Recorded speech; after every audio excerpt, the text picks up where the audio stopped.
Well, I forgot to film the intro for this video, so here it is. We're just gonna remove the tank out of a NB Miata, and I hope you enjoy it. So we're gonna start at the top over here.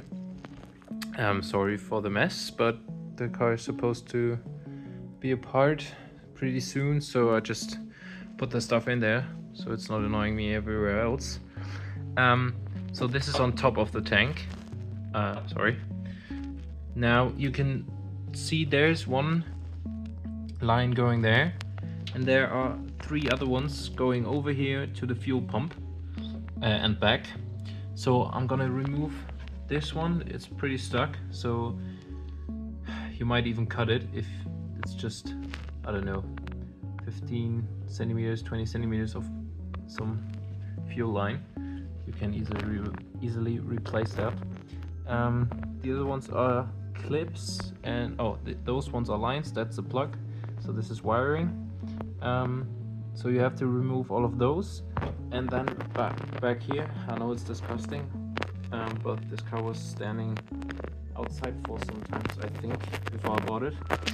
And you have to either remove those, you have to remove this bracket for sure, and then you have to either you undo those at the tank, or you undo it here and then just pull all of it through. But I'm not sure, I haven't tried it yet. I'm not sure if you can get the filler neck all the way through there, but maybe we're gonna try it. Yeah, so that's what I'm gonna do now, and I hope I can take you along. And I also did already some preparation, as you can tell, because the tank is over there, this part, and you have the rear subframe, which you have to lower. Otherwise, because the tank is up here, you won't be able to get to it. So there's one bolt or one nut over here. Well, you can see I was fighting with that one, and there's another bolt which goes somewhere here. Same thing on the other side, and then you can drop the subframe, but you have to make sure that you disconnect the brake line on the other side. You disconnect your springs or your suspension and all the wiring, like wheel sensors and stuff like that. And you have to either disconnect the power plant frame at the diff at the back, or you have to do it at the transmission at the front. As you can tell, I did it at the front, or the person who had the car before me did it. I think actually it's a better method,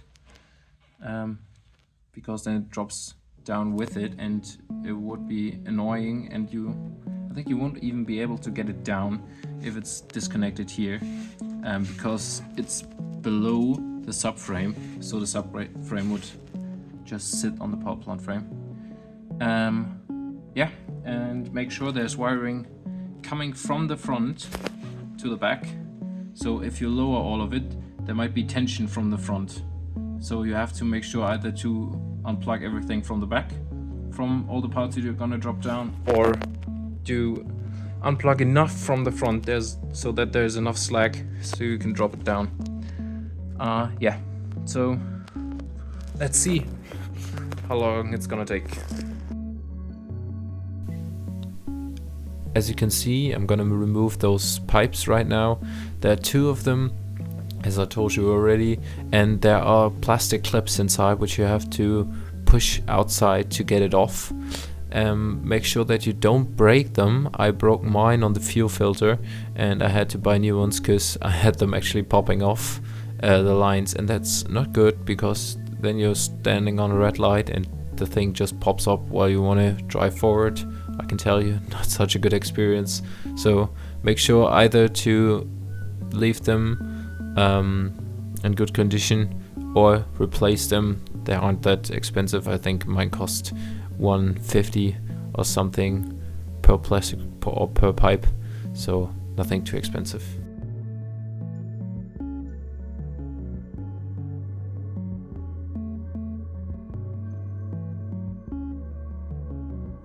Okay, so just based on looking in there and how it smells, there shouldn't be that much fuel in there. I gotta say I can't really see that much just through that tiny hole, but I can't see anything right now, and I gotta say it's not smelling that bad of the fuel. So I'm just gonna continue, probably cutting off those lines over there because it's the easiest way. And then we're gonna go to the bottom and take a look which screws we have to undo there. And yeah.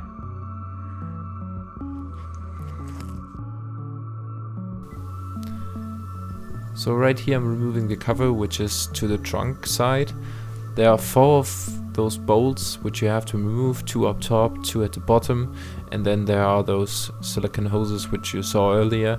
I actually had to cut one of those a bit open so that it was easier to pull them off. Those aren't that expensive. If you have to cut them off as well, don't worry, they shouldn't be that expensive. But that made it a bit easier. I was lucky enough to get the other one just pushed off.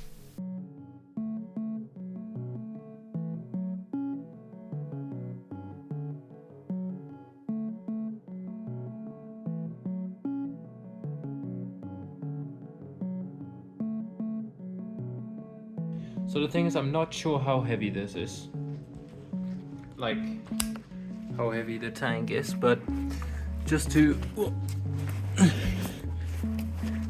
give you some perspective. So there's one bolt up here, so you know, there's the front of the car, there's that part, so there's one bolt. Over there's another one. I was spotting, yeah, there's another one, and I think, yeah, there is another one. Okay, there's some, looks like a hook, but the tank is like sitting in. So if you remove the bolts, it shouldn't just drop down, which is good. Yeah, and I think the rest we're gonna just see what happens.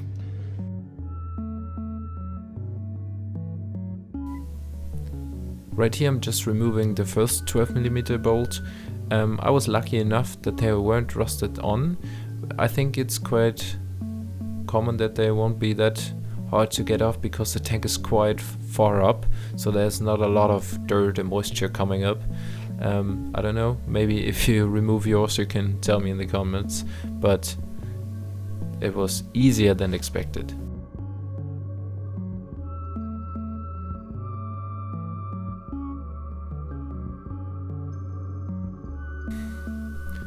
Right here I'm just removing the first front bolt. The other one is just located the same way on the other side as you saw earlier. Also those ones just came off quite easily. Just make sure if you remove the last one, the tank might already drop a bit.